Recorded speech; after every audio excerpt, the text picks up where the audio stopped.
मैं Sushil Kumar, live classes biology.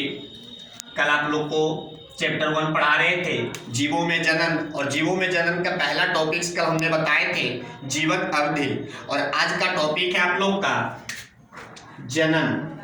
आज का टॉपिक है जनन, जिसे रिप्रोडक्शन कहा जाता है। अब जनन क्या है? जीवों के आकार और स्थान, निवास स्थान के माध्यम से जनन को दो भागों में बांटा गया। जनन को दो भागों में बांटा गया, एक अलैंगिक जनन और दूसरा है लैंगिक जनन।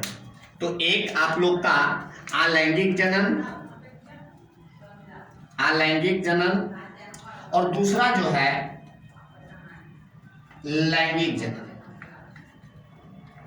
अलैंगिक जनन को इंग्लिश में एसेक्सुअल रिप्रोडक्शन कहते हैं।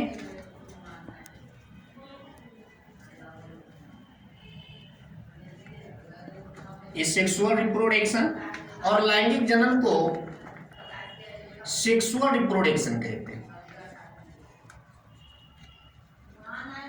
अब देखिए, अलैंगिक जनन और लैंगिक जनन दो भागों में बांटा गया।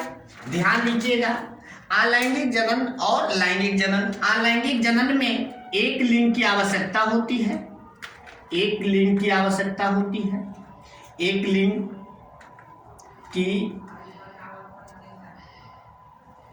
आवश्यकता होती है। और लैंगिक जनन में जो होते हैं दो लिंग की आवश्यकता होती है। अब सबसे पहले अलैंगिक जनन में एक लिंग की आवश्यकता होती है, और अलैंगिक जनन में जो भी संतति जन्म लेते हैं वो हमेशा उसे कलोन कहा जाता है। तो अलैंगिक जनन में जो भी संतति उत्पन्न लेते हैं उसे कलोन कहा जाता है। कलोन का अर्थ क्या होता है? कलोन का अर्थ है, ध्यान दीजिएगा, कलोन का अर्थ होता है हूबहू अपने जनक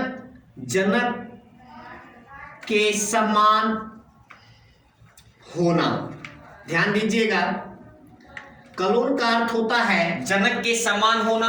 तो एक लैंगिक जनन में एक लिंग की आवश्यकता होती है अलैंगिक जनन में, और अलैंगिक जनन में जो संतान जन्म लेते हैं हूबहू अपने जनक के जैसे होते हैं, अपने जनक के समान होते हैं, उसे कलोन कहा जाता है। तो जो अलैंगिक जनन में जो संतान जन्म लेते हैं उसे कलोन कहा जाता है। ध्यान दीजिएगा, अलैंगिक जनन में जो संतान जन्म लेते हैं उसे कलोन कहा जाता है, और कलोन का अर्थ होता है जनक के समान होना।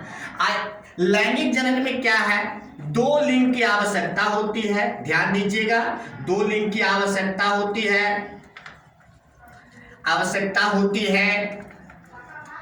एक नर और दूसरा मादा। आप लोग जानते हैं एक नर होते हैं और दूसरा मादा होते हैं, और दो लिंग की आवश्यकता होती है, एक नर लिंग हो गया और दूसरा मादा लिंग हो गया। नर से प्राप्त होता है उसे नर युग्मक कहते हैं, और जो मादा से प्राप्त होता है उसे मादा युग्मक कहते हैं। तो नर से जो प्राप्त होता है उसे नर युग्मक कहते हैं, और मादा से जो प्राप्त होता है मादा युग्मक कहते हैं। अब देखिए, नर युग्मक को शुक्राणु कहा जाता है, शुक्राणु, और मादा युग्मक को अंडाणु कहा जाता है।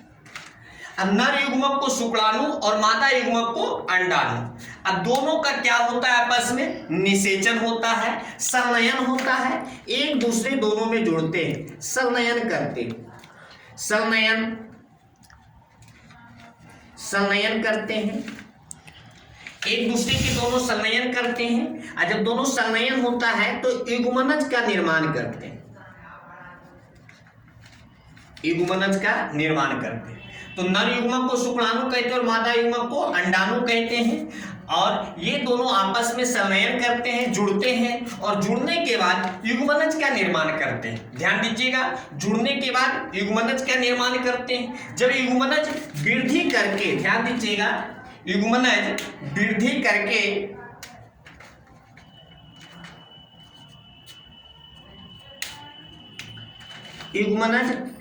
करके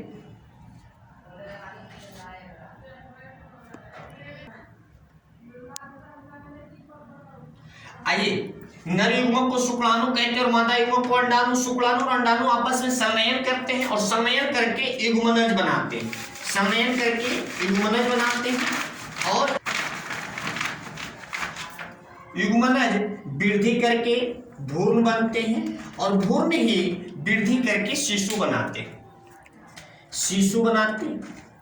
अब शिशु जन्म ले लिए, शिशु जन्म लेने के बाद अब ये क्या है, आप देखेंगे अगर अगल बगल में शिशु जन्म लेते हैं तो हूबहू अपने जनक के जैसा नहीं होते। अगर शिशु का नाक मम्मी पे गया है तो आँख पिता पे चला जाता है और पिता पे आ गया तो कोई बोलता, पड़ोस वाली आंटी आती है बोलती है इसका आँख जो मुंह जो है सो मौसी पे गया है, मुंह जो है नानी पे गया है। तो हूबहू अपने जनक के जैसा नहीं होते हैं, अपने माता पिता के जैसा नहीं होते। से लैंगिक जनन में जो संतान उत्पन्न जन्म लेते हैं वो हमेशा विभिन्नताएं होते हैं। याद रखिएगा, लैंगिक जनन में जो संतान उत्पन्न लेते हैं वो हमेशा विभिन्नताएं होते हैं।